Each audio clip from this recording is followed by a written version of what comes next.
आज हम कक्षा षष्ठी का विषय हिंदी पाठ 2 जंगल और जनकपुर का अध्ययन करेंगे। ऐसे हमने जंगल और जनकपुर में के बारे में थोड़ा पढ़ लिया है।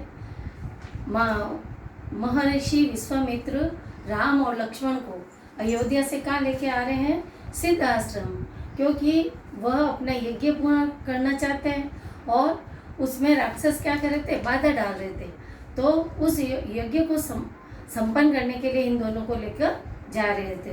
तो उस रास्ते में क्या है? भयंकर जंगल आया और जिस जंगल से वो गुजर रहे थे वहाँ पर ताड़का नामक राक्षसनी रहती थी। तो उसके बारे में विश्वामित्र राम को समझा रहे हैं कि भाई जो ताड़का नाम की राक्षसनी है उसके भय से इस वन में कोई नहीं आता जाता। ताड़का के डर से कोई उस वन में नहीं आता, जो भी आता ताड़का उसे मार डालती। यानी अगर कोई भी व्यक्ति उस जंगल से गुजरता भी था तो ताड़का उसे मारकर खा जाती थी। तो और सब भयभीत होते थे, डरते थे, इसलिए उस जंगल से कोई नहीं गुजरता था। पहले उस सुंदर वन का नाम, जो वन था जिसमें ताड़का रहती थी, उसका क्या नाम था? सुंदर वन। अब उसका नाम बदलकर ताड़का वन पड़ गया, क्योंकि वहां पर ताड़का रहती थी, भय से कोई नहीं आता था, इसलिए सुंदर वन का नाम क्या हो गया? ताड़का वन। राम ने महर्षि की आज्ञा मान ली, धनुष पर प्रतिंचा चढ़ाई और उसे एक बार खींच कर छोड़ दिया। महर्षि विश्वामित्र ने राम को आज्ञा दी कि तुम क्या करो?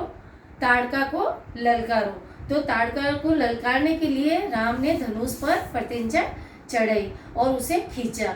जैसे ही उसे खींचा तो एक बहुत तेज क्या हुई? ध्वनि हुई। इतना ताड़का को क्रोधित करने के लिए बहुत था, यानी ये ध्वनि होते ही ताड़का बहुत अधिक क्रोधित हो गई और बिलबिलाकर चिल्लाने लगी, गरजने जैसे जोर से दहाड़ने लगी, चिल्लाने लगी, गरजने लगी और दौड़ती हुई किस तरफ आई? राम की तरफ। दो बालकों को देखकर उसका क्रोध और भड़क गया।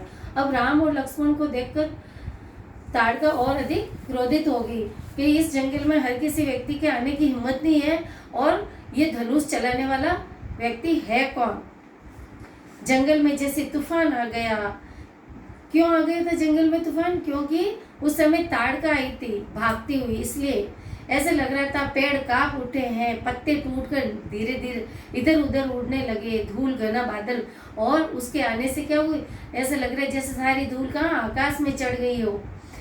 और फिर जैसे ही ताड़का ने राम और लक्ष्मण को देखा तो पत्थर की बारिश शुरू कर दी। राम ने उस पर बाण शुरू चलाए, लक्ष्मण ने भी निशाना साधा और बाण चलाना शुरू कर दिया। तो राम और लक्ष्मण ने जो बाण चलाए तो ताड़का के चारों ओर क्या बन गया? बाणों का एक घेरा बन गया।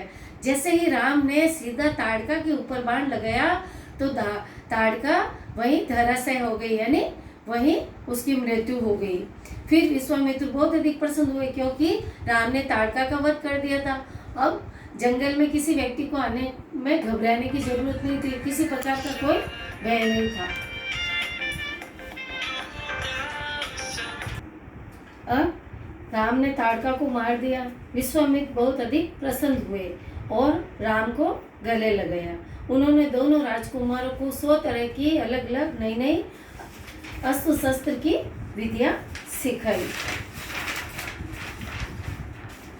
महर्षि का आश्रम वहां से अधिक दूर नहीं था, फिर भी रात हो गई थी, इसलिए महर्षि ने निश्चय किया कि इसी वन में आज हम तीनों विश्राम करेंगे।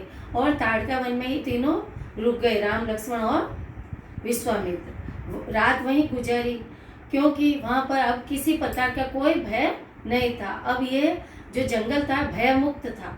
भयमुक्त का मतलब अब ताड़का नहीं थी, ताड़का का ही भय था, अब ताड़का नहीं है तो भयमुक्त हो गया था।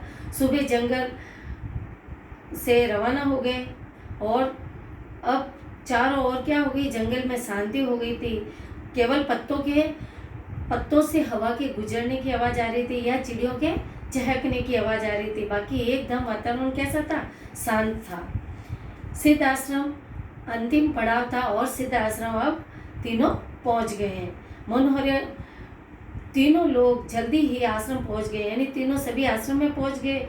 आश्रम वासी ने उनकी अगवानी की, यानी आश्रम में रहने वाले लोगों ने उनकी अगवानी का मतलब स्वागत किया, अभिनंदन किया, उनकी प्रसन्नता दुगुनी हो गई थी। महर्षि विश्वामित्र के आश्रम लौटने से खुशी, और दूसरा था राम और लक्ष्मण के ताड़का का वध करने के बाद में खुशी प्राप्त होने, यानी दुगुनी खुशी। एक तो महर्षि विश्वामित्र आगे थे, दूसरा राम और लक्ष्मण ताड़का को मार के आए थे, तो ये दो प्रकार की खुशी प्राप्त हो गई।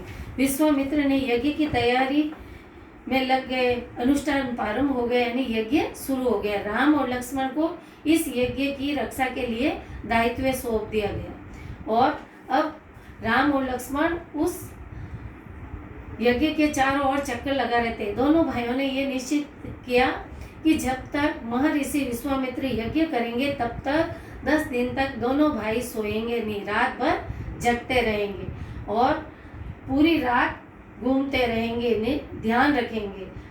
उन्होंने चौकस रहेंगे, यानी सचेत रहेंगे, कमर पे तलवार, पीठ पर तुणी यानी बाण, हाथ में धनुष, प्रतिंदा चढ़ी हुई, हर स्थिति के लिए तैयार, यानी हर समय वह हमला कर ले कोई भी राक्षस, उसके लिए पूर्णतः तैयार खड़े थे। अनुष्ठान का अंतिम दिन था। अचानक भयानक आवाजों से आसमान भर गया। अब 10 दिन लास्ट दिन था। उस दिन अचानक क्या किया, राक्षसों ने हमला कर लिया। कौन से राक्षस? सुबाहु और मारीच। सुबाहु और मारीच कौन थे? ताड़का के पुत्र। उन्होंने एक तो आश्रम पर आक्रमण करने तक, क्योंकि ऋषि मुनि क्या कर रहे थे, यज्ञ कर रहे थे। दूसरा, राम ने क्या किया, ताड़का को वध कर दिया था, इसलिए भी वो बहुत अधिक क्रोधित थे, इसलिए मारीच ने उन पर आक्रमण किया। राम ने राक्षसों का हमला होते ही कार्रवाई की, धनुष उठाया और मारीच को निशाना लगाया।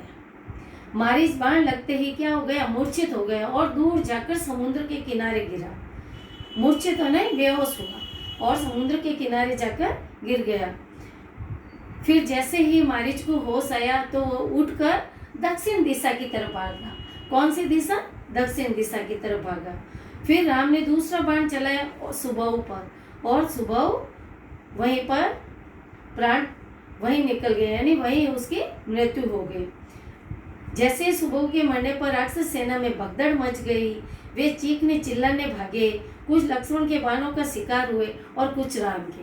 अब सारी सेना तितर बितर हो गई। क्यों हो गई? क्योंकि उसका जो सेना नायक था सुबाहु, वह वहीं पर मर गया था और मारीच वहां से भाग गया था दक्षिण दिशा में। तो जब उसका सेना नायक, किसी भी सेना का सेना नायक नहीं होता है, तो वे उस सेना में क्या होती है, भगदड़ मच जाती है, यानी जो उसका हेड है वही नहीं है, प्रमुख होता है वो नहीं होता है, तो वह क्या होती है, स्थिति खराब हो जाती है।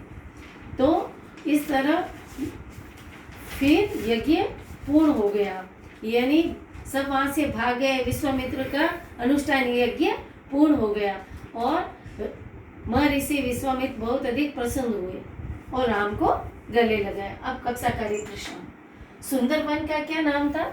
सुंदरवन का नाम था ताड़का वन। पहले सुंदरवन था, फिर ताड़का के रहने से इसका नाम पड़ गया ताड़का वन।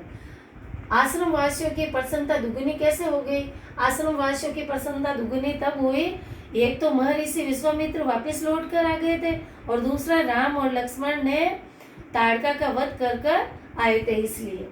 अनुष्ठान के अंतिम दिन अचानक क्या हुआ? अनुष्ठान के अंतिम दिन अचानक सुबाहु और मारीच नाम के राक्षसों ने आश्रम पर हमला कर दिया था। मारीच व सुबाहु की माता कौन थी?